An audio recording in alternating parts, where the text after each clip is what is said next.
This is Jason Verney's podcast. I am Jason Verney. I wanted to talk about, in particular, in this episode, two films that I've seen over the last 2 days. I've attended two films. One is the film Elle by Plod. Hope I'm saying that right. I mean, he's been around for a long time, so I should really know his name. And the other film, which is Personal Shopper. This is a film by Olivia Assayas. And now first, I went to see Elle. This was yesterday, and I wasn't too sure. First of all, whether I'd actually enjoy it, or even if I wanted to see it. I'll give the reasons in a second.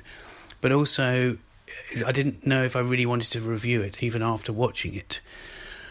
I then saw Personal Shopper today, and not only is the probably obvious connection that they are both, I wouldn't not say French films, but they're definitely set in France, and it's most of the, some of the dialogue is in French. I believe it's all in French in Elle, but the other film not so much.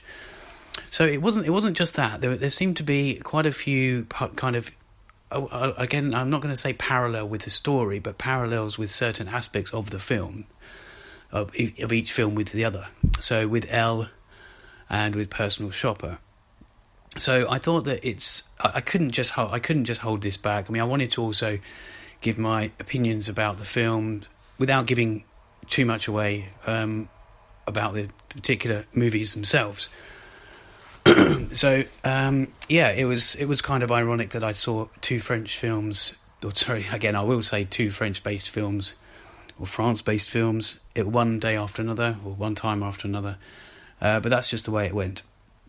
So I'll go through the parallels in a second, but I mean, first of all, Elle.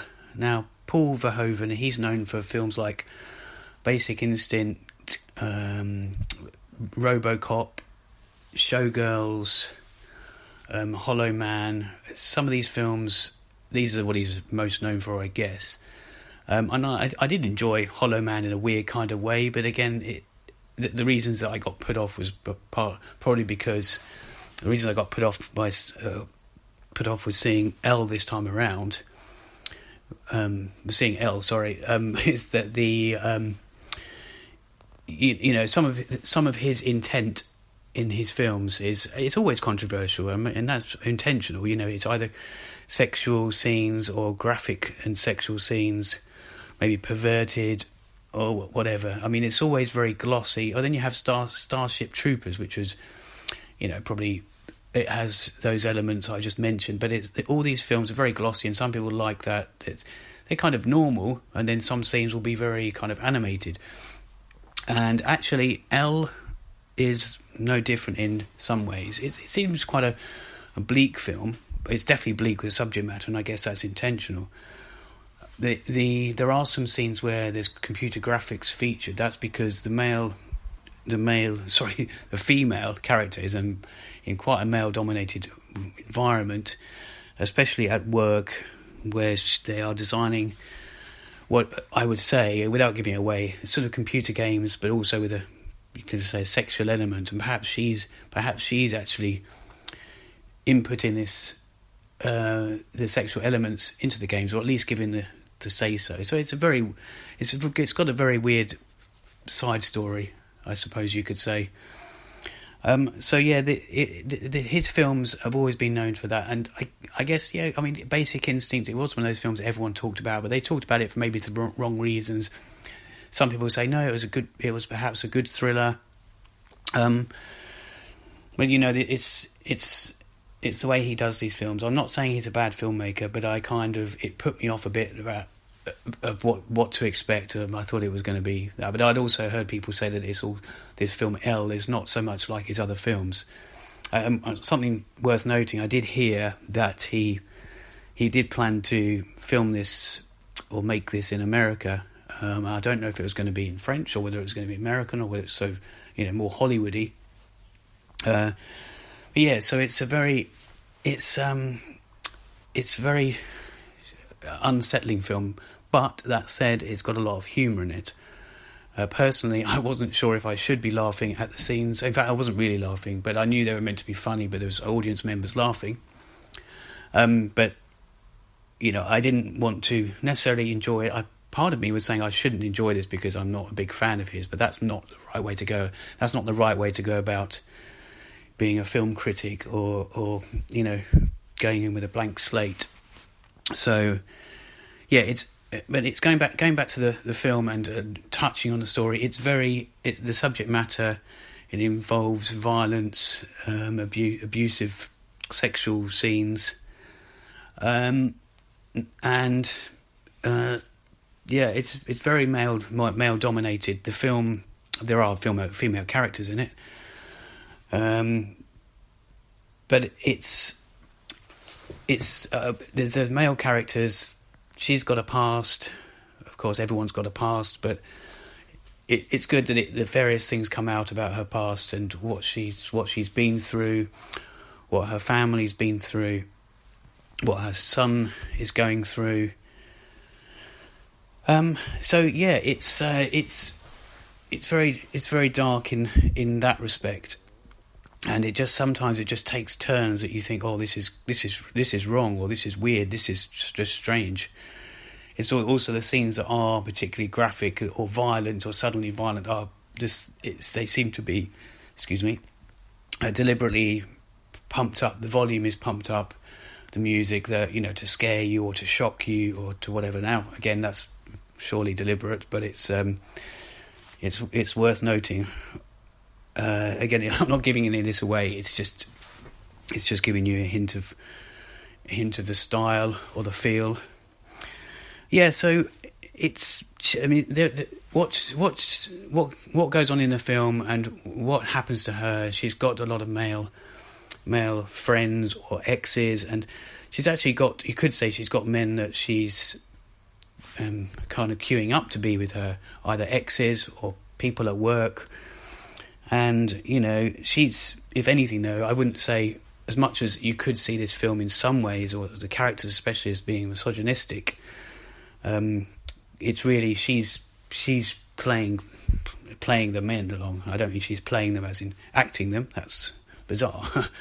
I wouldn't put it past Paul Verhoeven to come up with a story like that. But she's playing with them, as in toying with them, or at least she doesn't really care if she sees one guy and maybe is friends with another guy and what have you. As I say, I'm not going to elaborate on that because I don't really want to give any scenes away, or the film, or even the whole structure of it. But yeah, so she's these graphic things happen. Very near the start, you're kind of introduced to this, and it's probably it's very. You're not sure whether this computer games with the violence and the sex and that is actually mirroring her life or vice versa, but it's very interesting, intriguing in a kind of cringy way, I suppose. She has her reasons. I'm sure there's a past that there's a very disturbing past, you could say, involving. Well, I'm not going to say what it's involved, but yes, it could be. It could be seen as a very disturbing. So that's kind of a brief overview of Elle, but I'm going to make some comparisons in a while. I just wanted to now talk about Personal Shopper. The first, I mean, as I say, this is a film by Olivier Assayas. The main actress in this, as you probably know if you've read about this film, is Kristen Stewart. She's been in a lot of things lately. Also is in another couple of the films that are out at the moment. I should have mentioned that Elle features Isabelle Huppert, which she's been in many films. But yeah, going back to Personal Shopper. This has got elements of supernatural in it, but it's not all about that. It's a bit like the other film in the fact that it has another story that runs alongside it. You could I mean, a lot of films do have that, but not every. You could say it's a bit like it's Tony Erdmann, the film I reviewed recently, in the fact that it's got another story that's just important to show as the character for the characters as this other theme, the supernatural kind of theme. The main woman, Kristen Stewart, she's a medium. She's so she's also had something happen in her family. She was a twin, I believe. She was a twin. Someone's died anyway. I'm not going to say any more. I really kind of want to, but I'm not going to say too much. And so the film starts off very slow, eerie. You're not too sure what's going on, which is good. But yes, so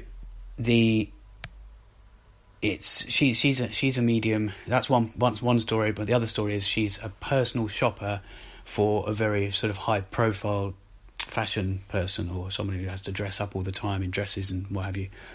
And these two elements are both kind of interwoven into each other. It's kind of, some people might say it's flawed in some ways, but I mean, if it's flawed in any way regarding the plot or the way that it doesn't quite follow one theme, I don't think that's a bad thing. I think it's good that it doesn't go down one track. It kind of keeps you guessing, and it keeps you guessing in more ways than one. In the same way that Elle does, it keeps you guessing, but maybe, I don't know, it's perhaps more contrived, but it's good in it. It's good in its ways. I mean, I'll touch on the similarities and where I think the parallels are. Excuse me, I'm running out of voice this time of evening. Basically, the parallels with these two films, I believe that there's a family history, as I mentioned in the film Elle. Something that's happened in her past, very disturbing, and also in Personal Shopper, there's something that's happened in her past. So both main central female characters in both films have had something that's affected them, or that they're searching for or trying to forget. The other thing that I noticed in both films was that it involves sort of text messages from somebody, and from an unknown. We presume it's an unknown entity. So there's parallels in that. In the second film, the second film, I say that personal shopper. There's quite a long conversation that goes on this iPhone. It's obvious it's an iPhone, by the way. Apple have obviously contributed this film. I think it was necessary, or at least to be funded, but it's not overtly done. There's a MacBook, there's iPhone, there's also Google, and it's all essential to the plot. But it's handy to get funding if that's how it happened. But yeah, so there's a long conversation going on by text in Personal Shopper. In Elle, it's less so, but it does play a part. As I mentioned, the male sort of dominance in Elle. There's also a male menace in both films. If you look at it from a mystery person or someone who's abusing, both films have that male menace side, either a mystery male or a known male. Something else it touches on, there was a scene which I don't know if it's meant to shock in both films or it's just there, but it's woman, the female characters sort of masturbating, I guess you could say. Bizarrely, that features in both films, both fantasizing about somebody. I hope I'm not giving too much away. I don't believe I am. So yeah, as I mentioned, they're both French, or both set in France. But one thing interesting about Personal Shopper, there's some scenes where the French people are speaking amongst themselves, because the main character, played by Kristen Stewart, she's American. She speaks English. Some of the other scenes, you see some conversations going on in French, and it's good they don't put the subtitles up. That's very interesting. It's good that you kind of don't know what they're talking about. I do wonder though, when it's played in France or French-speaking countries, what they do with those scenes. They're still there. They're are they deliberately hidden? Is how do they play their part in the plot and the film's sort of, running its growth? And so that was another comparison I made. I've mentioned the fact that there's two stories running side by side. There's also, as I say, it's disturbing in the first film, and this film has its supernatural elements, eerie. But I would say also, there's a very bloody scene in both films, perhaps more than one in one of these films.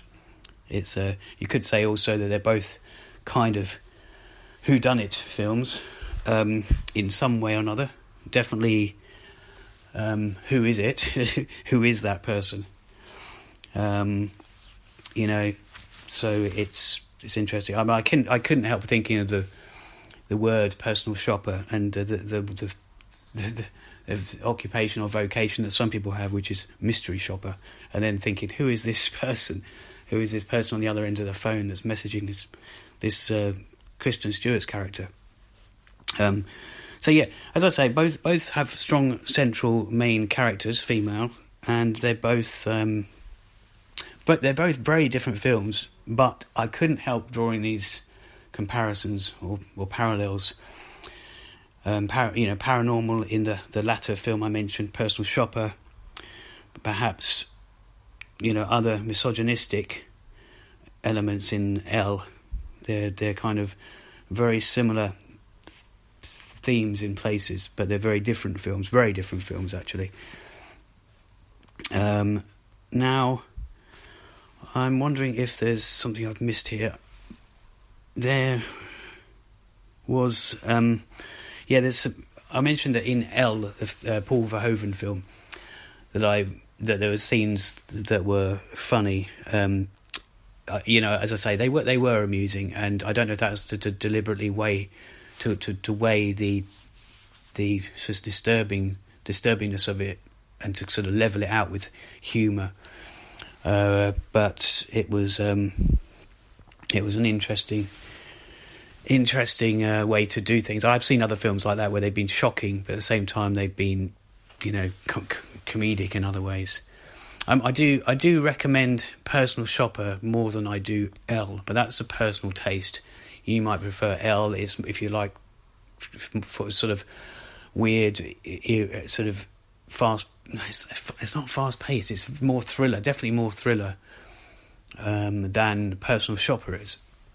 Personal Shopper is it's more different. Of course, it has elements of films that have been done before, but this is a different take on it. They're both. I'm not going to say they're both far fetched. The second one was probably, Personal Shopper is probably slightly more realistic, or even though that's the one with the paranormal aspect, but it's they're both works of fiction. So I would, if I was going to see one of them again, I would see Personal Shopper. Perhaps at a push I might go and see Elle again, but maybe I'd see it in a different light. No pun intended with the effects, with Paul Verhoeven's deliberate colour. People that like that about his films, he colours. He's got this vivid coloured palette that he uses in a lot of the film, especially if it's blood or silver and just bright colours. That's it. So that was my sort of mini review of both Elle and Personal Shopper. It's a review as much as I could do without actually giving away the film. The films are. I wanted to make the comparisons. I wasn't actually sure if I was just going to do a review of Personal Shopper, but touch on Elle. But I really wanted to give them both the same amount of time. Really, I wasn't too sure which one I should start with, but I decided to start with the one that I saw first, because I had more to say about the second one, Personal Shopper. Much more interesting, much more. It's just difficult to describe, but I will leave it at that. So that's it. Until next time, I will bid you farewell. Goodbye.